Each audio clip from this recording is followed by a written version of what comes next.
Malam itu hujan turun seperti tumpahan kesedihan dari langit. Air mengalir deras di sepanjang jalan desa, menyapu dedaunan dan lumpur, seolah ingin ikut menghapus jejak tragedi yang baru saja terjadi. Di sebuah rumah tua bercat hijau pudar di ujung gang, suara tangis seorang bocah menggema, teredam dinding dan hujan, namun cukup nyaring untuk melukai udara. Namanya Intan, baru berusia 5 tahun saat kematian datang merampas dunia kecilnya. Kedua orang tuanya tewas mengenaskan dalam kecelakaan motor. Saat itu mereka sedang pulang dari pabrik konveksi tempat mereka bekerja lembur. Bus pariwisata dari arah berlawanan melaju terlalu cepat di tikungan. Tubuh ayah dan ibunya ditemukan terpental 5 meter dari kendaraan, ringsek bersama motor tua mereka. Tak ada waktu untuk pamit. Tak ada kesempatan mengucap selamat tinggal. Sejak hari itu, hidup Intan berubah. Ia dibawa ke rumah pamannya, Anwar, satu-satunya saudara yang tersisa dari pihak almarhum ayahnya. Lelaki itu tinggal sendirian di rumah warisan orang tua mereka, rumah yang kini terasa dingin meski berdinding kayu dan beratap seng. Anwar tak punya istri, tak punya anak, dan tak pernah tampak dekat dengan siapapun di kampung. Tatapannya selalu kosong, senyumnya tipis, dan suaranya pelan tapi berat. Ia seperti bayangan yang hidup, berjalan diam di antara warga yang hanya tahu kulit luar.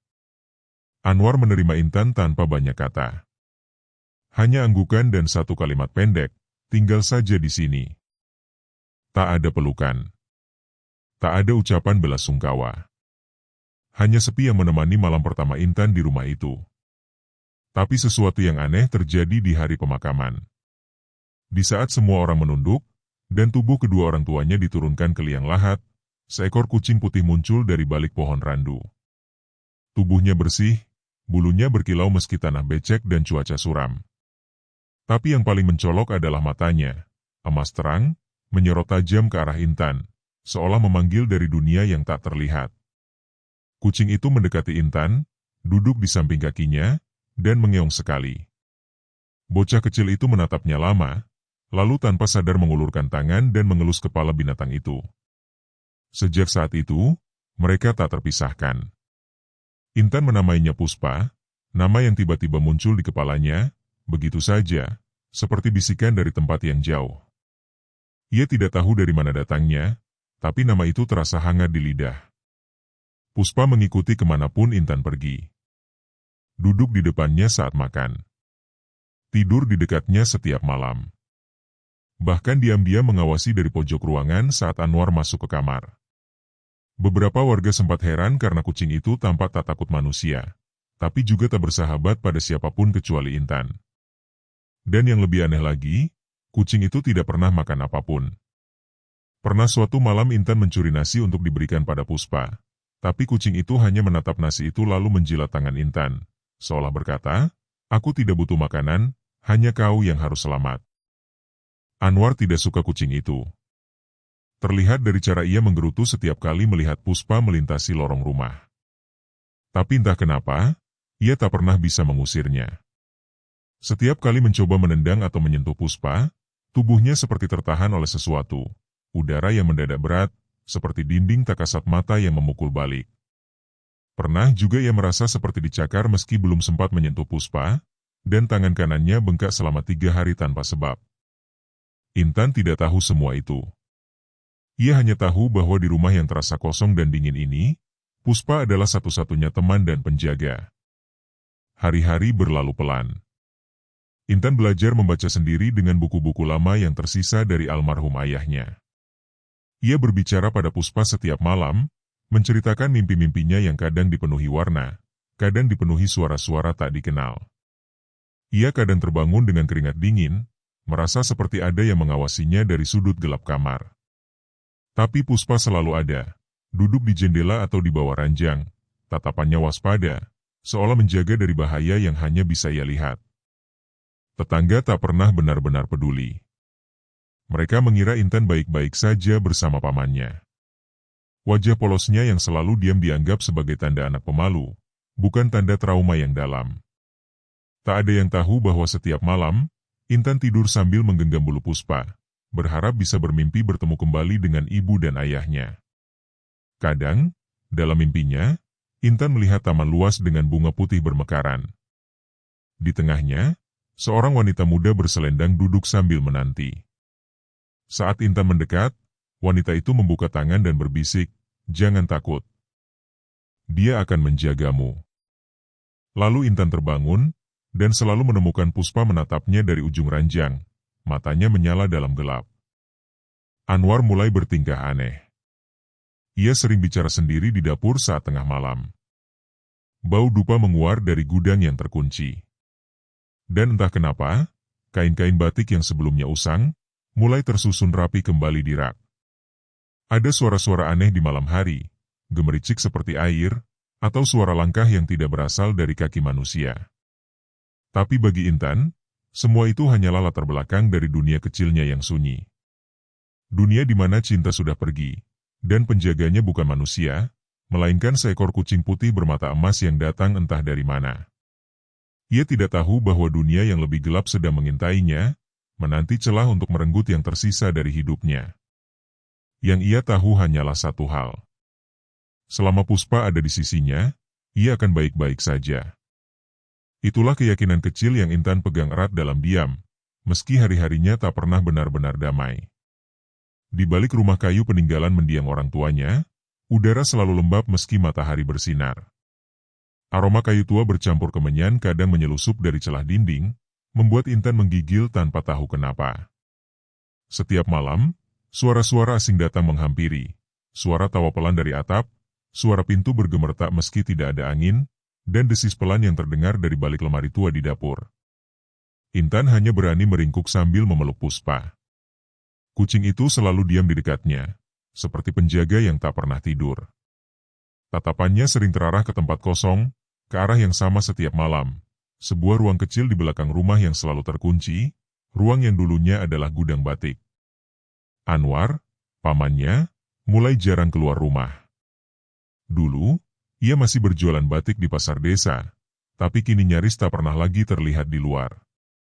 Wajahnya makin pucat, tubuhnya makin kurus, dan matanya sering tampak kosong seperti orang yang baru bangun dari mimpi buruk. Tapi batik-batik yang dulu menumpuk berdebu, kini entah kenapa mulai terlihat baru. Motifnya menjadi lebih rumit. Warnanya lebih pekat. Kain-kain itu tiba-tiba kembali tergantung di rak-rak bambu, tersusun rapi seperti toko yang bersiap buka kembali. Namun anehnya, tak ada pembeli. Tak ada satupun tetangga yang melihat Anwar pergi menjual barangnya, tapi mereka mulai mendengar desas-desus tentang batik tulis misterius yang dijual dengan harga tinggi keluar desa. Katanya, batik Anwar kini dipercaya sebagai pembawa keberuntungan, karena dilukis dengan tinta khusus yang hanya bisa digunakan saat malam tertentu. Apa yang tak diketahui warga adalah, tinta itu bukanlah tinta biasa. Semua bermula dari malam hujan setahun sebelumnya. Saat Intan baru tinggal 2 bulan di rumah itu, dan Anwar tak tahu harus mencari uang dari mana. Gudang batik kosong. Alat-alat membatik sudah berkarat. Tak ada pelanggan, tak ada pemasukan. Anwar mulai bermimpi aneh, mimpi tentang sesosok lelaki tua berpakaian putih lusuh yang berdiri di depan rumahnya, membawa kendi dan gulungan kain. Lelaki itu tidak bicara, hanya menatap tajam dan menunjuk ke arah gudang, lalu menghilang ke dalam kabut. Mimpi itu datang 3 malam berturut-turut. Dan setiap kali terbangun, Anwar menemukan setetes tinta hitam menempel di jari telunjuknya. Padahal ia tak pernah membatik lagi. Ketakutan bercampur rasa penasaran, hingga akhirnya ia mendatangi seorang dukun tua di desa tetangga yang dikenal suka menyepi di dekat sungai. Dukun itu bernama Ki Murdo, dan matanya seperti tak memiliki bola mata, hanya putih yang mengambang. Kepada Anwar, ia berkata singkat, "Yang ingin cepat kaya, harus cepat kehilangan. Tapi darah dagingmu yang harus jadi tumbal. Kalau kau siap, mereka akan datang. Kalau gagal, kaulah gantinya." Sejak saat itu, Anwar mulai berubah. Ia kembali ke rumah dengan tatapan lain. Bukan takut, tapi ambisius. Dan entah dari mana, alat-alat batiknya yang sudah rusak, mendadak kembali berfungsi. Canting-canting tua yang dulu berkarat kini tampak mengkilap. Malam-malamnya kini diisi dengan ritual membatik yang ganjil. Ia hanya membatik setelah jam 2 dini hari. Dan setiap batik yang selesai dibuat, dilumuri cairan hitam kental yang ia simpan di botol kaca tanpa label. Tak ada yang tahu isi cairan itu. Tapi Intan, yang suatu malam terbangun untuk ke kamar mandi, pernah melihat Anwar memerah sesuatu dari kain putih yang tampak basah dan lengket. Ia tak berani menanyakan apapun. Ia hanya berlari kembali ke kamarnya dan mendapati Puspa berdiri di depan pintu, menghalangi pandangannya ke lorong yang gelap. Puspa mendesis malam itu. Suara desisnya terdengar tajam, seperti pisau menggores kaca. Dan sejak malam itu pula, Intan mulai merasa ada yang mengikuti setiap langkahnya di dalam rumah. Anwar semakin sering bicara sendiri. Kadang tertawa kecil saat menatap sudut ruangan. Kadang menyebut nama-nama yang tak dikenali siapapun. Nama yang hanya disebut saat malam, saat semua lampu dimatikan kecuali lilin merah yang diletakkan di depan pintu gudang. Intan tak berani mendekat. Tapi ia tahu, pamannya sedang melakukan sesuatu yang berbahaya. Terlalu sering ia mendengar suara-suara dari balik pintu itu. Suara seperti jeritan ditelan tanah. Suara seperti orang menangis, tapi tak ada orang lain di rumah itu selain mereka. Di luar, warga mulai gelisah. Beberapa mengaku melihat bayangan tinggi besar berdiri di loteng rumah Anwar. Ada pula yang mendengar suara gamelan dari arah pekarangan belakang rumahnya, meski tak ada yang menggelar acara apapun. Pak RT bahkan pernah mendatangi Anwar, menanyakan apakah ia sedang mempersiapkan hajatan atau acara adat. Tapi Anwar hanya menjawab singkat, "Saya sedang kerja batik malam, Pak." Tak ada yang mencurigai lebih jauh. Rumah itu memang selalu gelap. Dan karena Intan jarang keluar, orang mengira bocah itu hanya pendiam. Beberapa warga merasa iba, tapi tak ada yang berani campur tangan. Apalagi sejak kucing putih itu, Puspa, selalu muncul di dekat gerbang, menatap siapapun yang lewat dengan mata emas terang, seolah menghalangi siapapun untuk masuk. Semakin hari, rumah itu semakin dingin. Intan mulai sering sakit. Tubuhnya demam tanpa sebab, mimpi buruk terus-menerus, dan nafsu makannya menurun drastis. Tapi setiap kali ia hendak menangis, Puspa akan naik ke dadanya, mengeong pelan, dan seolah menyerap semua ketakutan itu dengan bulu putihnya yang hangat. Dan Anwar, semakin mendekati batas kegilaan. Ia mulai menyimpan boneka kecil dari kain perca. Diikat dengan benang merah. Disimpan di bawah bantal. Kadang digantung di pintu kamar Intan. Tapi setiap kali ia lakukan itu, Puspa selalu berhasil menjatuhkan atau merobek boneka itu sebelum sempat disentuh Intan. Anwar tidak tahu bahwa sejak hari pemakaman, Intan bukanlah bocah biasa. Darahnya mungkin manusia, tapi jiwanya dijaga oleh sesuatu yang lebih tua dari sekadar roh leluhur.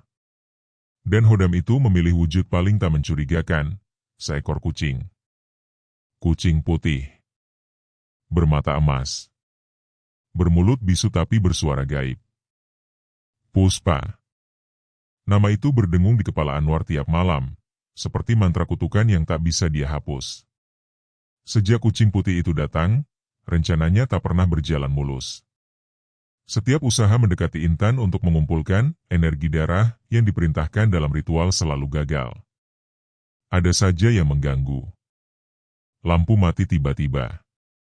Tangannya kesemutan. Bau amis darah muncul dari lantai tanpa sebab. Dan yang paling sering, sorot mata kucing itu, terang, panas, dan menusuk, seolah menantangnya. Semakin hari, batinnya kian tercekik oleh dua hal, ambisi dan takut. Usaha batik gelapnya memang mulai menghasilkan uang. Uang itu datang diam-diam, dari pembeli-pembeli tak dikenal yang hanya muncul di malam Jumat lewat mobil hitam tanpa plat. Tapi setiap lembar rupiah terasa seperti duri, tajam dan tak pernah cukup. Hatinya haus lebih banyak, dan setan yang ia pelihara dari perjanjian dengan Ki Murdo terus berbisik. Darahnya. Ambil darahnya, waktunya dekat. Sementara itu, Intan makin diam. Seperti bunga yang tidak sempat mekar, wajahnya selalu redup. Tapi bukan karena takut. Diamnya seperti seseorang yang menyimpan rahasia besar, terlalu besar untuk tubuh sekecil itu. Ia mulai jarang bicara, bahkan pada Pak RT yang sesekali datang membawakan beras. Tapi ia tetap bicara pada satu makhluk, Puspa. Tak seorang pun tahu bahwa setiap malam, Intan mengalami mimpi yang sama. Ia berada di Taman Bunga Putih, dan di sana, sosok perempuan berselendang duduk di bawah pohon beringin tua. Perempuan itu mengelus rambut Intan dan berkata, "Puspa berasal dari darah ibumu. Ia penunggu lama yang kini menjadi penjagamu. Kau tidak sendiri, nak." Mimpi itu selalu sama. Dan saat Intan terbangun, Puspa selalu menatapnya dari ujung ranjang, seolah mengonfirmasi bahwa itu bukan mimpi biasa. Suatu malam, Anwar nekat. Ia mengambil seutas benang merah dari altar ritual di gudang.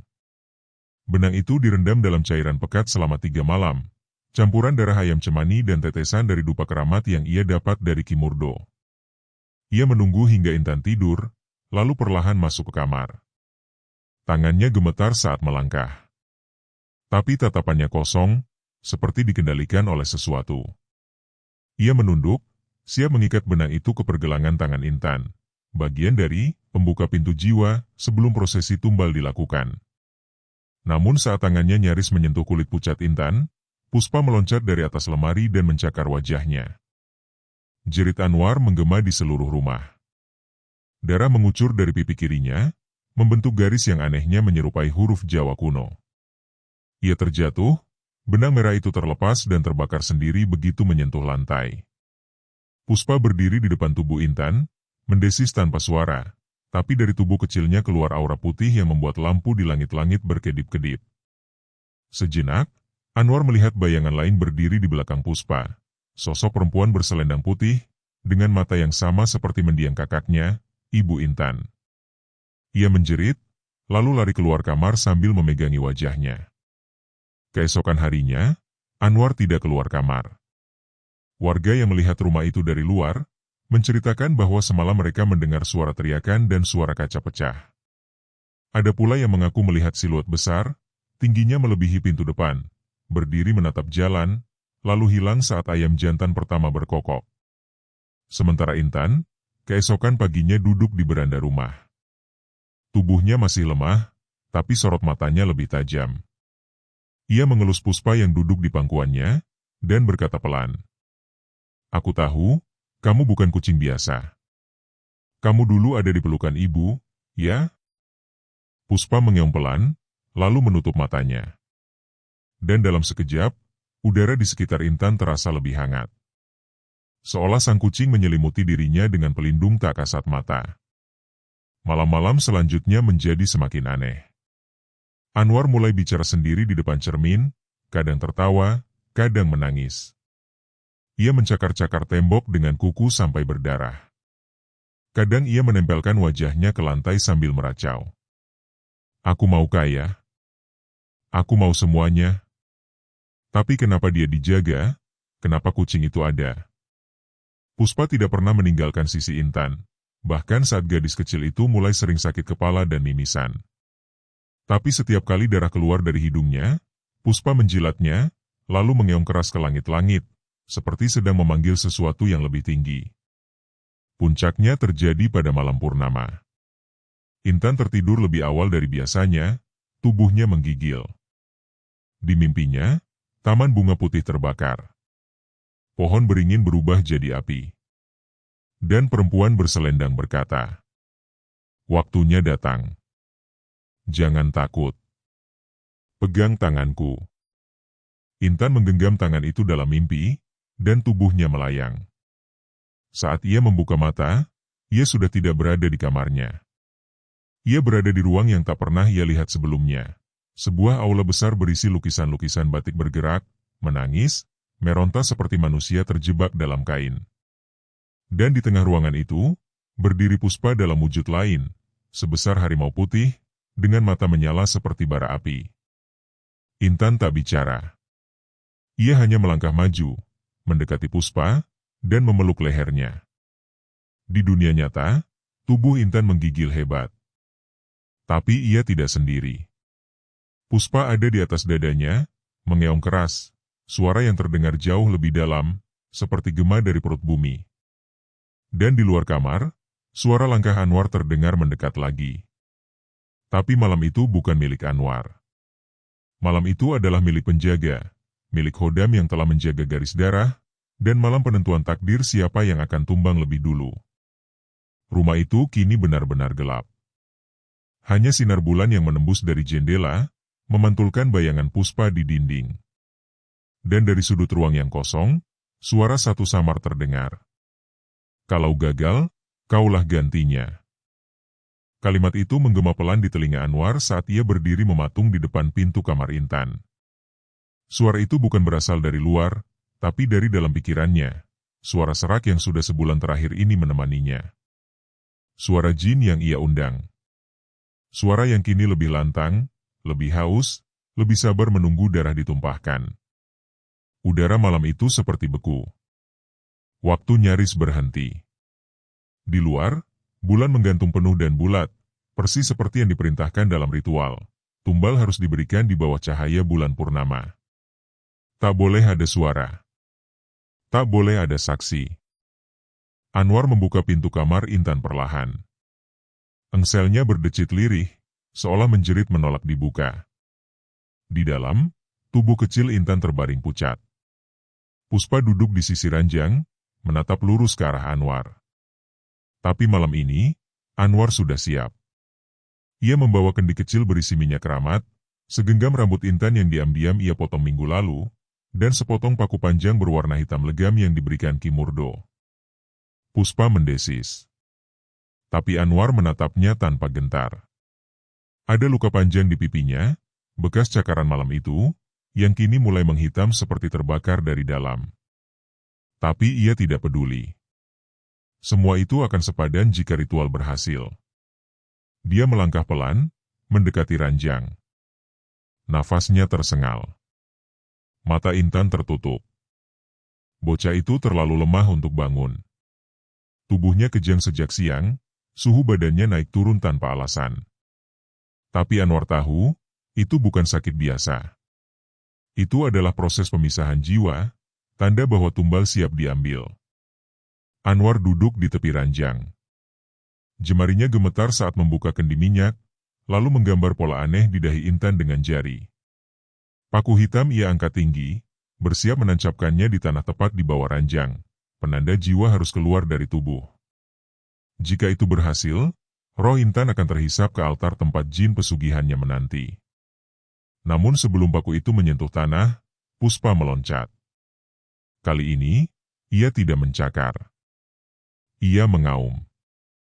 Bukan suara kucing biasa, tapi suara yang bergema dari kedalaman tanah. Suara harimau tua, bercampur suara perempuan menangis. Lampu kamar langsung meledak. Jendela terbuka sendiri, tirai robek terhempas angin. Dan dari bawah ranjang, muncul asap hitam pekat yang menebar bau gosong dan amis seperti darah lama. Anwar mundur. Paku terjatuh.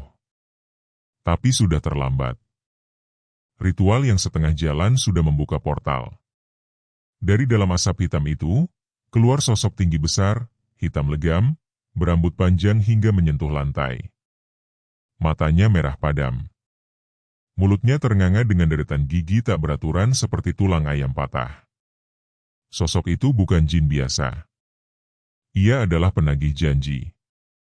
Dan ia tidak senang pada manusia yang ingkar. Anwar terlempar ke dinding kamar. Darah muncrat dari mulutnya. Tubuhnya bergetar hebat. Sosok hitam itu melayang perlahan, mendekat ke arahnya, sambil mengeluarkan suara lirih seperti tangisan bayi dan lolongan serigala bercampur. Anwar merangkak, mencoba melarikan diri. Tapi tubuhnya terasa berat, seperti diseret oleh rantai tak kasat mata. Ia menangis, berteriak lirih, memanggil nama Ki Murdo. Tapi tak ada jawaban. Jin itu hanya berkata, "Tumbalmu dijaga. Kau tak bisa menukar. Maka kau yang harus jadi pengganti." Anwar berusaha bangkit. Ia berlari keluar kamar, tapi sosok hitam itu mengikutinya, melayang di udara seperti kabut hitam hidup. Di lorong rumah, seluruh lampu berkedip. Dinding-dinding memuai dan retak sendiri. Foto keluarga tua di dinding terbakar satu persatu. Dan di ujung lorong, ada cermin besar. Saat Anwar melewatinya, ia berhenti sejenak. Di dalam cermin, ia melihat wajahnya bukan lagi manusia. Wajahnya menghitam, matanya bolong, dan di punggungnya tumbuh duri-duri seperti paku besi.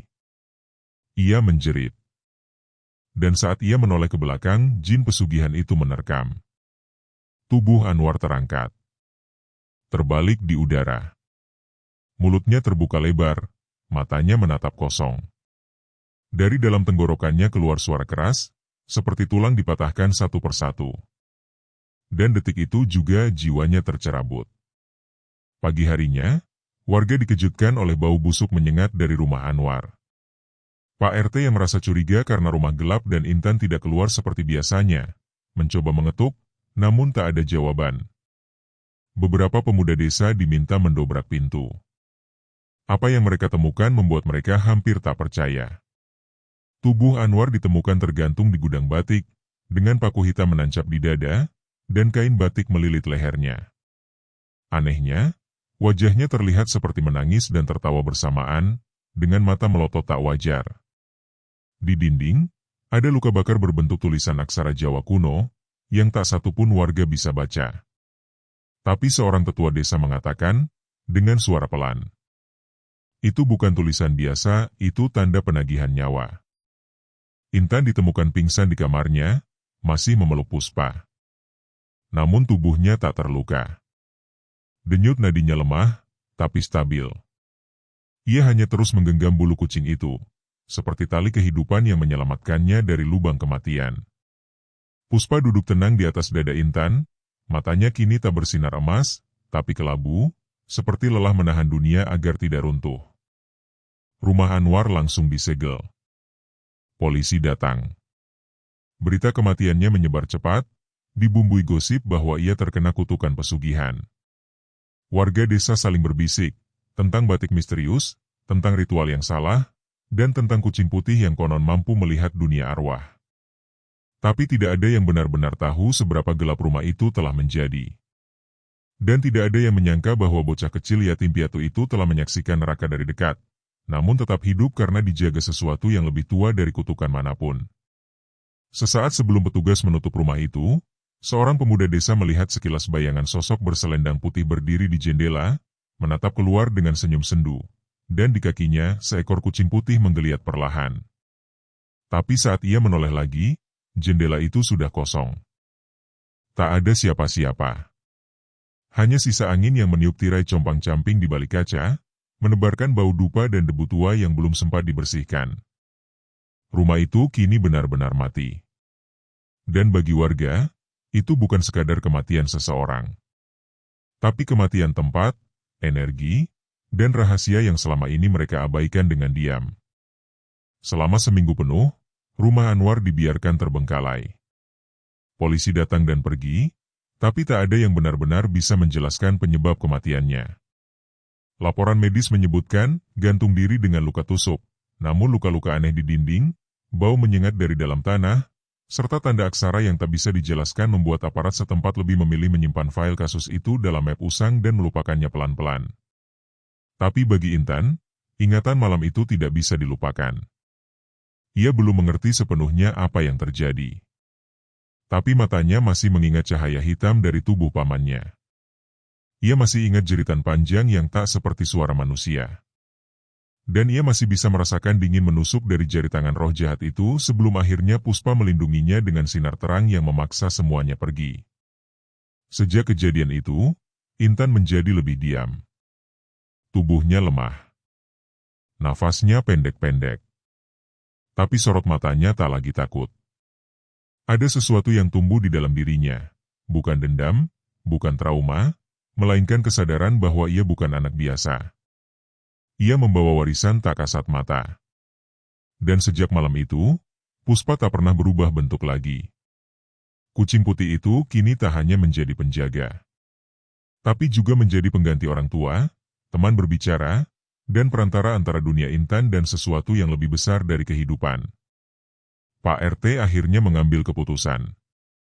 Karena tak ada saudara kandung lain, dan tak ada yang sanggup mengasuh anak kecil yang bermasalah, Intan harus dibawa ke panti asuhan Melati Kasih di kota kecamatan. Tempat itu tenang, bersih, dan dikelola oleh pengurus-pengurus yang dikenal baik hati. Di sana, katanya, Intan akan mendapatkan pendidikan, makanan, dan teman seusia. Tapi tidak semua orang setuju. Sebagian warga percaya bahwa Intan membawa sesuatu. Apalagi setelah kematian Anwar dan kejadian-kejadian aneh yang menyusul. Ada ayam yang mendadak mati mendelik di pagi hari. Ada bayi tetangga yang menangis tak berhenti setiap malam. Bahkan ada yang mengaku melihat bayangan kucing putih duduk di atap rumah, meski Puspa jelas-jelas tak pernah keluar sejak hari pemakaman.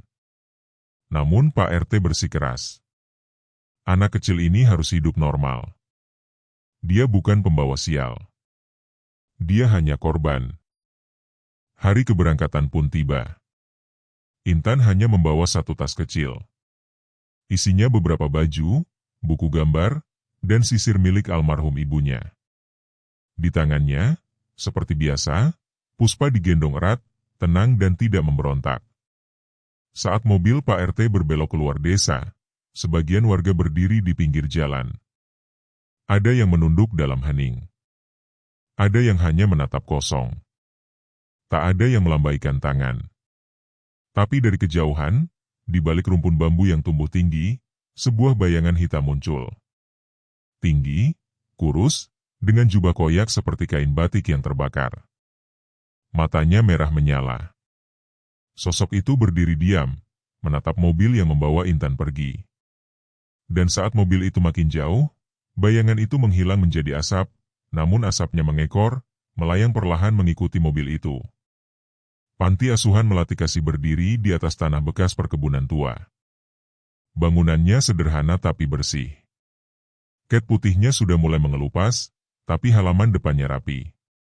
Ada ayunan kayu, taman kecil, dan pohon mangga besar yang menaungi bangunan utama. Intan diterima dengan hangat. Ibu pengasuh, Bu Rukiah, menyambutnya dengan senyum sabar dan pelukan pelan. Anak-anak lain masih takut mendekat, mungkin karena sorot mata Intan yang terlalu dalam untuk anak seusianya. Tapi waktu akan membuat semuanya lebih lunak, setidaknya begitu harapan para pengurus. Yang tak diketahui oleh mereka adalah, sesuatu telah mengikuti. Malam pertama Intan di panti asuhan terasa lebih tenang dari biasanya. Tapi bagi Puspa, malam itu bukan waktu untuk tidur. Saat jam menunjukkan pukul 2 pagi, jendela kamar Intan bergetar pelan. Hawa dingin masuk. Lampu kamar meredup tanpa alasan. Dan dari luar pagar panti, asap hitam mulai berkumpul.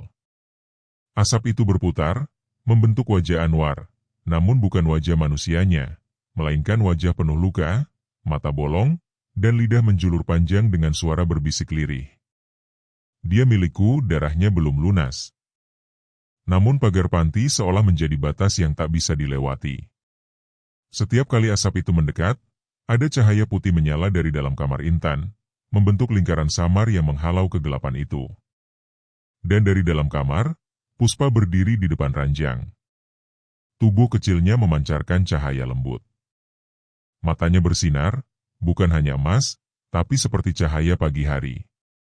Ia mendesis pelan, dan dari balik bayangannya, muncul sosok perempuan berselendang, Ibu Intan dalam wujud ruh penjaga, berdiri diam dengan tangan terangkat, mengunci pintu dunia dari makhluk yang ingin masuk.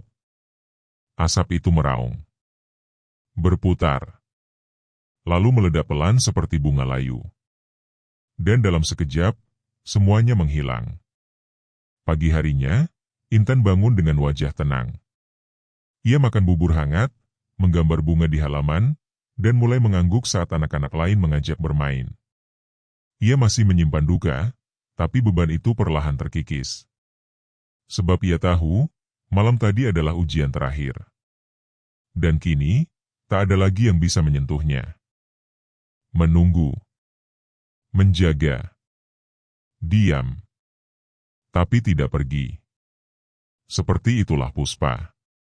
Kucing putih bermata cahaya yang tetap duduk di jendela meski rumah itu telah lama terkunci. Meski halaman ditumbuhi ilalang setinggi lutut, Dan meski dunia telah berjalan maju melupakan nama Anwar dan seluruh dosa yang ia bawa ke dalam tanah, ia tidak pernah benar-benar pergi. Karena tugasnya belum selesai. Dan jauh dari rumah itu, di panti asuhan yang kini telah berubah menjadi rumah singgah modern, Intan tumbuh menjadi gadis yang berbeda dari anak-anak lainnya. Usianya kini 20 tahun.